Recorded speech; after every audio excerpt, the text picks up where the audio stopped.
Assalamualaikum warahmatullahi wabarakatuh. Para mahasiswa, kita lanjutkan pembelajaran kita. Ini pertemuan terakhir ya, sebelum minggu depan kita UTS ya. Oh ya, video Anda yang sudah dikirim ke saya, menarik ya. Ada yang dengan latar belakang di pinggir sawah yang hijau ya, nah, itu ya, cukup menarik ya. Ya silakan Anda boleh berkreasi ya dengan berbagai situasi untuk misalnya besok ada lagi tugas membuat video gitu ya, silakan. Ya baiklah, kita mulai perkuliahan kita.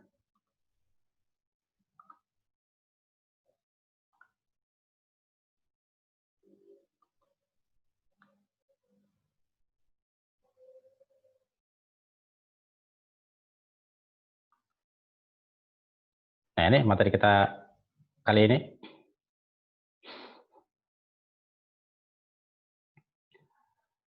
Pendidikan dan masalah sosial ekonomi ya. Ya ini dua variabel ya, dua faktor ya yang berkaitan dengan pendidikan, itu masalah sosial, masalah dalam hubungan-hubungan masyarakat, dan masalah ekonomi ya, masalah penghasilan, masalah pendapatan ya.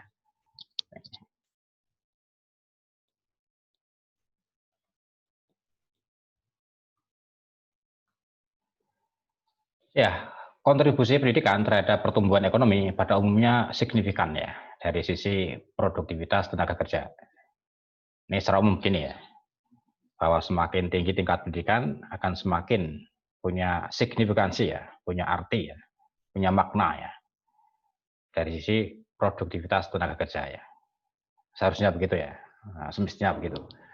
Semakin tinggi tingkat pendidikan, semakin produktif orang itu bekerja, semakin mendukung produktivitas orang dalam bekerja gitu ya. Ya karena apa? Ya nanti akan kita bahas lebih lanjut mengapa pendidikan ini punya kontribusi yang signifikan ya, yang berarti ya, bermakna ya terhadap produktivitas tenaga kerja. Ya. Nah, pendidikan juga berkontribusi bagi pengurangan kemiskinan ya, perbaikan dalam distribusi pendapatan dan berbagai dimensi sosial, dimensi pembangunan sosial ya, demografi atau kependudukan dan politik ya.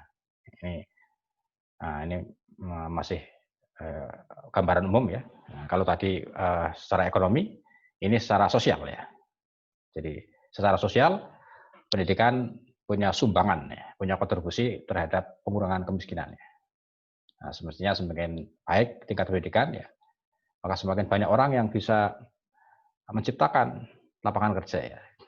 Nah, dengan begitu semakin banyak juga orang yang punya peluang kerja ya. Nah, dengan demikian juga semakin banyak peluang orang untuk mendapatkan pendapatan yang lebih baik ya. Nah, semakin orang yang bisa tertampung di dalam dunia kerja ya, nah, sehingga itu bisa mengurangi kemiskinan. Ya. Kemudian juga perbaikan dalam distribusi pendapatan ya, karena dengan semakin banyaknya peluang kerja yang diciptakan oleh tenaga-tenaga terdidik, ya, kemudian juga akan semakin terbagi ya, akan semakin banyak orang yang mendapatkan peluang kerja dan ya pendapatannya juga akan semakin ya, meningkat begitu ya. Nah, sehingga akan semakin baik ya pendapatannya ya, dan itu pendapatan tidak hanya oleh dinikmati oleh pencipta kerja ya, tapi juga mereka yang bekerja di atau pada orang-orang yang menciptakan pekerjaan, lapangan pekerjaan. Gitu. Juga dalam hal dimensi pembangunan sosial ya, dengan tingkat pendidikan yang baik ya, pembangunan masyarakat ya, pembangunan kehidupan sosial kita akan semakin baik juga ya, karena semakin banyak orang yang mengerti ya bagaimana hidup bermasyarakat ya, bagaimana hidup di tengah-tengah kehidupan bersama gitu ya, sehingga pembangunan masyarakat pun akan semakin baik gitu. Juga kependudukan ya, nah ini terkait dengan atau demografi kependudukan ya, semakin baik tingkat pendidikan tentu kondisi demografis ya semakin baik ya, tingkat pendidikan semakin baik ya, sehingga otomatis kondisi kependudukan pun akan semakin meningkat ya, demografisnya ya. Dan juga politik ya. Nah, dengan pendidikan semakin banyak orang yang melek politik ya, sadar ya tentang dunia politik ya, bisa berpartisipasi dengan baik ya, dengan posisinya masing-masing ya. Nah ini gambar umum bagaimana pendidikan punya hubungan ya dengan ekonomi dan juga sosial ya, dengan masalah-masalah ekonomi dan masalah-masalah sosial. Ya. Nah ini kita bahas lebih detail lagi ya, bagaimana keterkaitan antara pendidikan dengan kehidupan ekonomi dan sosial. Pendidikan di semua tingkatan berkontribusi pada pertumbuhan ekonomi melalui penanaman sikap dan disiplin, serta keterampilan khusus yang diperlukan di berbagai tempat kerja. Jadi dengan pendidikan, kita di situ akan memperoleh bekal ya, bagaimana bersikap ya, di dunia kerja ya. Sikap kita di dunia kerja itu bagaimana ya. Tentu berbeda dengan sikap kita di keluarga ya, di dunia di luar pekerjaan ya. Sikap kita tentu beda ya. Sikap disiplin kerja ya ini yang penting ya di dunia kerja ya, sikap disiplin dalam bekerja ya. Dan juga di pendidikan kita memperoleh keterampilan khusus ya. Nah, ini yang diperlukan di tempat kerja ya. Ya kalau misalnya Anda calon guru ya mempelajari berbagai keterampilan mendidik ya, keterampilan mengajar ya, itu akan sangat dibutuhkan di tempat kerja Anda besok ya, di sekolah ya atau di tempat kerja atau dunia pendidikan yang lain ya. Pengetahuan dan pembelajaran keterampilan umum yang diperoleh di sekolah misalnya ya, itu bisa menjadikan tenaga kerja lebih fleksibel ya. Jadi kita dengan belajar di dunia pendidikan itu menjadikan kita itu pribadi yang fleksibel ya, yang tidak kaku ya, yang ya lentur gitu ya, lentur ya, tidak mudah nabrak sana nabrak sini gitu ya, tapi bisa segera beradaptasi menyesuaikan diri ya dengan dunia kerja ya. Nah, ini penting ya. Nah, Anda besok kalau sudah masuk ke dunia kerja ya perlu ini ya, memiliki sikap seperti ini ya. Ada yang tidak cocok misalnya ya di dunia kerja ya jangan langsung ditabrak ya, jangan langsung di protes keras ya, terus apa ya Anda tidak bisa menggunakan sikap-sikap yang kemudian bisa menyesuaikan dengan kondisi ya. Ya sekalipun ada hal-hal yang tidak cocok, tidak enak mungkin ya, tidak sesuai dengan Anda yang Anda yakini ya. Tapi bagaimana Anda mensiasati agar kondisi itu tetap bisa menjadikan Anda bisa bertahan atau bisa menyesuaikan diri ya. Bagaimana caranya? Itu siasat-siasat yang penting dilakukan ya di dunia kerja ya. Sehingga tidak terjadi misalnya bekerja di satu tempat baru 2 hari sudah nggak betah ya, banyak yang nggak cocok, terus keluar saya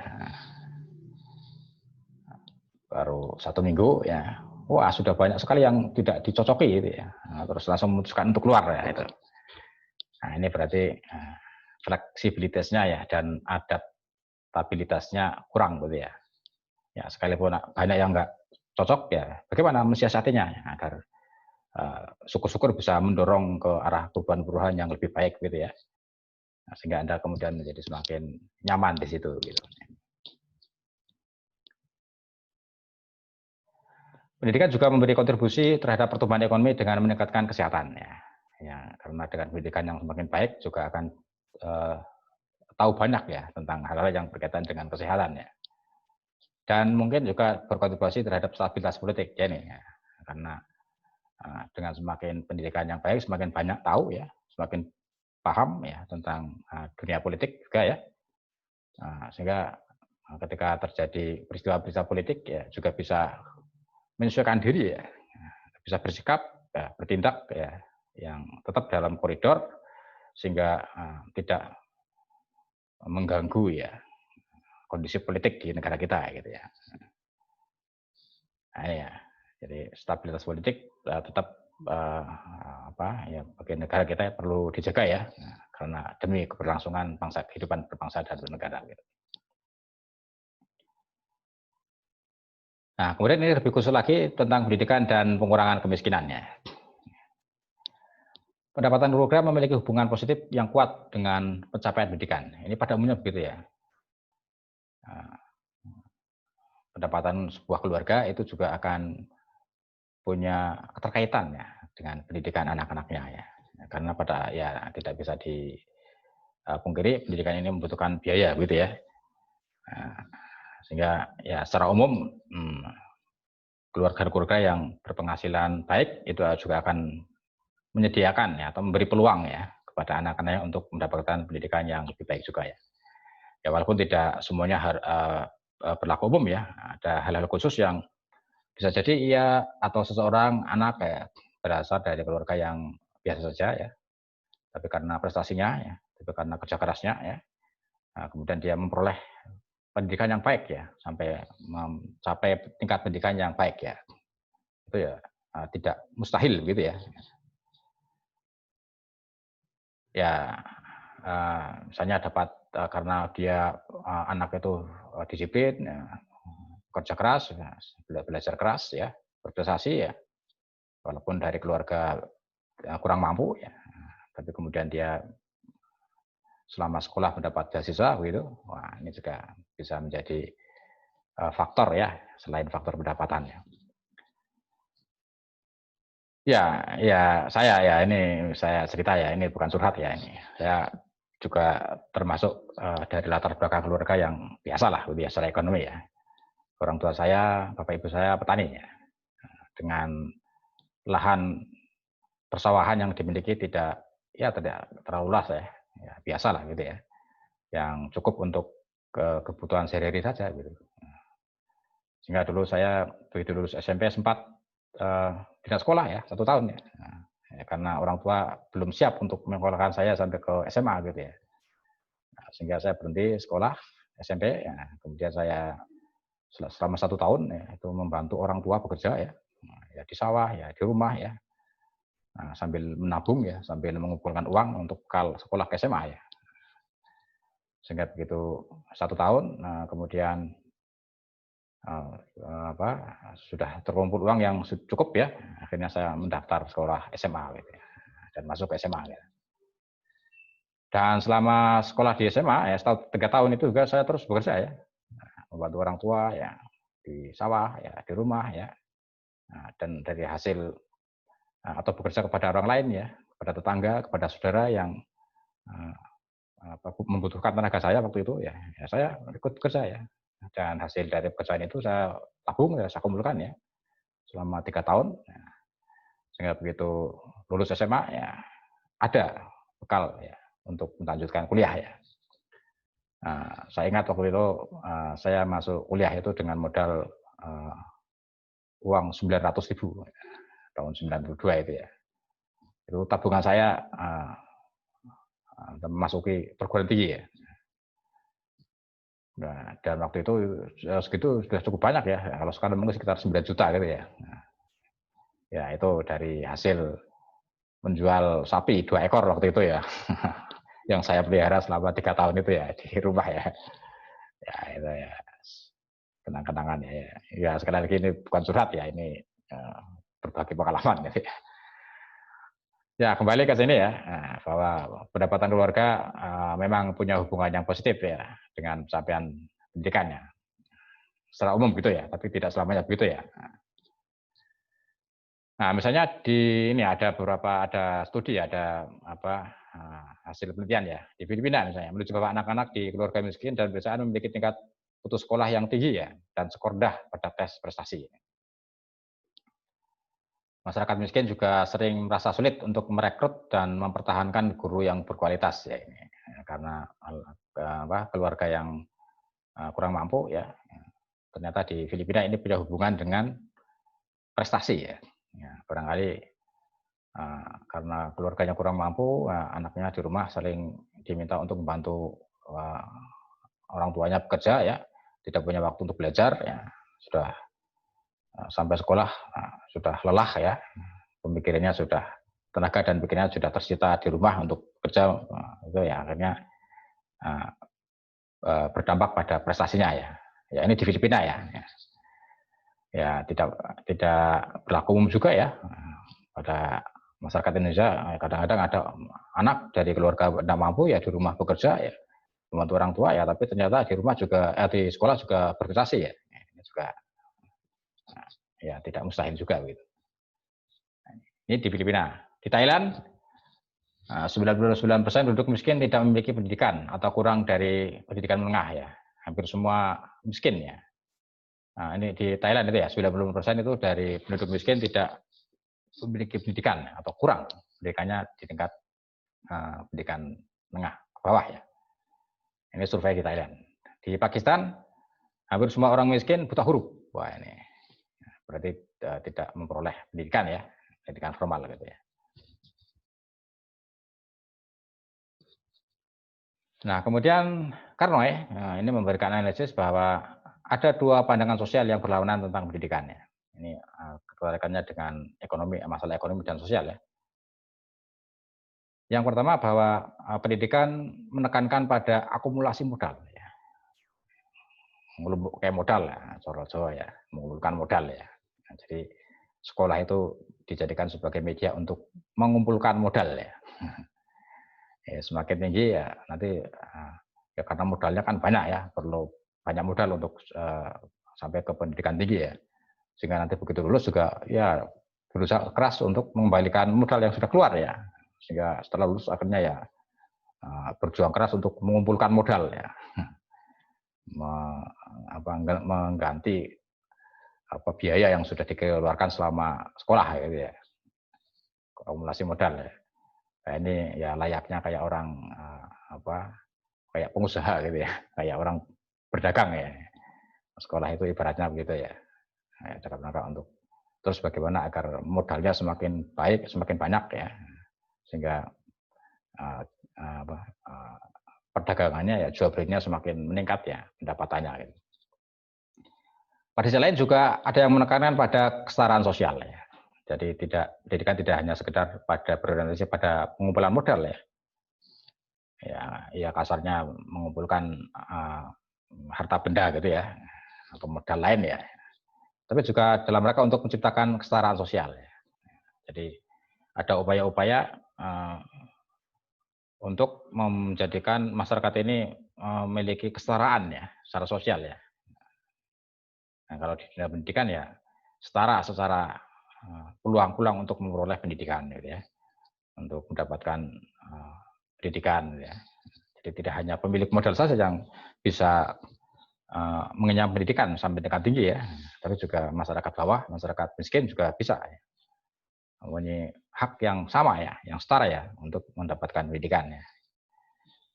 Nah, itulah mengapa misalnya pemerintah ya itu banyak menyediakan beasiswa bagi masyarakat tidak mampu dan sebagainya gitu ya. Itu dalam rangka ini ya, untuk kesetaraan sosial ya di bidang pendidikan ya.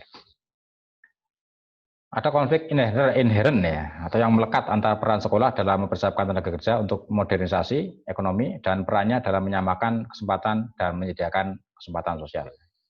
Ini sekolah itu dalam rangka untuk menyiapkan tenaga kerja yang siap bekerja ya, di dunia modern ini ya, sehingga nanti akan memiliki keadaan ekonomi yang lebih baik ya, ataukah dalam rangka untuk memberikan peluang ya, kesempatan yang sama ya bagi masyarakat yang lain. Nah ini, nah tentu ini, bagi kalau negara kita ini diambil di tengah-tengahnya ya. Ya, bagi masyarakat yang punya peluang untuk mendapatkan pendidikan yang lebih tinggi karena punya modal, ya silakan ya. Tapi dengan tidak melupakan masyarakat tidak mampu, masyarakat miskin untuk juga memperoleh tingkat pendidikan yang setinggi-tingginya ya, dengan fasilitasi dari negara ya. Itu tadi, negara kita banyak menyediakan beasiswa ya bagi anak-anak berprestasi ya, tapi dari kurang mampu gitu ya. Ya, saya dulu waktu S1 ya begitu saya masuk perguruan tinggi ya, ini melanjutkan cerita tadi ya. Begitu masuk perguruan tinggi dengan modal 900.000 ya, itu ternyata sampai semester 4 itu habis ya uang saya. Nah, beruntunglah di semester 5 itu saya dapat beasiswa ya. Beasiswa ya waktu itu 50.000 ya, 1 bulan ya. Wah itu udah cukup ya untuk 1 bulan ya, bahkan lebih ya. Nah, dulu saya 1 bulan itu kira-kira ya uang pengeluaran itu antara 40.000 ya sampai 50.000 itu ya. Nah, di semester 5 ya, 1 tahun dapat beasiswa ya sampai semester 7 ya. Nah, semester 7 sampai beasiswa itu bisa saya pakai untuk bekal berangkat KKN gitu ya. Nah, itu sampai semester 7 terus tinggal 1 semester lagi ya itu untuk mengerjakan tugas akhir ya, skripsi ya, 1 semester itu. Nah, itu masih ya. Beasiswa itu saya masih itu ya. Masih cukup untuk sampai mengerjakan skripsi ya, sampai lulus gitu ya. Nah, kemudian sampai S3 saya pun dapat beasiswa ya, ya itu alhamdulillah ya. Itulah ya. Nah, ya sedikit cerita lah.